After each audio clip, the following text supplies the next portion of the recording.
9 October Bangladesh Hong Kong ম্যাচের ticket বিক্রির দায়িত্ব পেল কুইকেট। 30 সেপ্টেম্বরের মধ্যে অনলাইনে ছাড়া হবে এই টিকিট। সাধারণ গ্যালারির টিকিটের দাম ধরা হয়েছে 400 টাকা।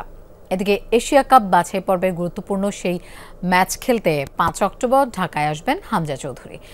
29 সেপ্টেম্বর শুরু হতে পারে ক্যাম্প।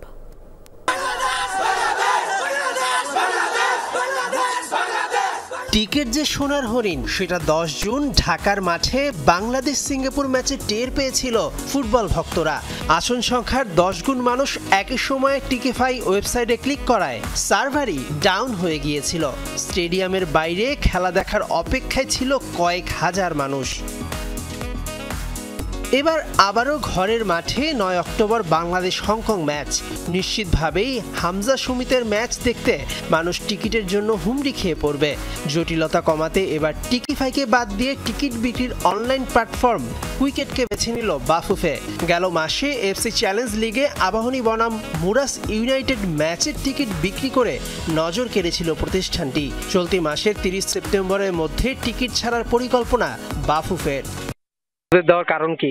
ওদের কারণ ছিল ওনাদের প্রাইস, ওনারা যে অফার দিয়েছে প্রাইস ওয়াইজ বাফুফের বেনিফিট আরো বেশি। মানে যেটা আমরা এক্সপিরিয়েন্স করেছিলাম ওটা থেকে শিক্ষা তো হয়েছে প্রথম খেলার থেকে। আচ্ছা, তো যেহেতু একটা ভেন্ডারের সাথে কাজ করা হয়েছে ওইভাবে আমরা মনে করেছিলাম যে ওনাদের এন্ট্রি এক্সিট খুব স্মুথ ছিল স্টেডিয়ামে। তবে কোনো টিকিটই অফলাইনে ছাড়া হবে না। সাধারণ গ্যালারির টিকিটের দাম ধরা হয়েছে সর্বনিম্ন 400 টাকা। আল্ট্রাসের মতো ফুটবল সমর্থক গোষ্ঠীর জন্য আলাদা টিকিট বরাদ্দ থাকবে কিনা তা নিয়ে ফেডারেশন জানাবে সিদ্ধান্ত। টিকিট লঞ্চ হবে 30 তারিখ আগে ইনশাল্লাহ, যদি আমরা সব আমাদের কাজ শেষ করতে পারি।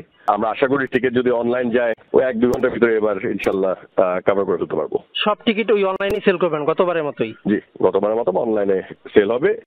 এশিয়ান কাপ বাছাই পর্বে বাংলাদেশের গুরুত্বপূর্ণ ম্যাচ খেলতে 5 অক্টোবর ঢাকায় আসবেন দলের লাইফলাইন হামজা চৌধুরী। সমিত সমু আসবেন কাছাকাছি সময়ে। তবে ডিসিপ্লিন ইস্যুতে এই ম্যাচে ফাহমিদুলকে খেলানো হবে কিনা তা নিয়ে ভাবছে টিম ম্যানেজমেন্ট। 9 অক্টোবর ম্যাচ খেলতে হংকং আসবে 2 থেকে 3 দিন আগে। হেড কোচ হাভিয়ের কাবরেরা ঢাকায় আসার পর 29 সেপ্টেম্বর শুরু হতে পারে ক্যাম্প। মেহেদি নাইম, যমুনা স্পোর্টস, ঢাকা।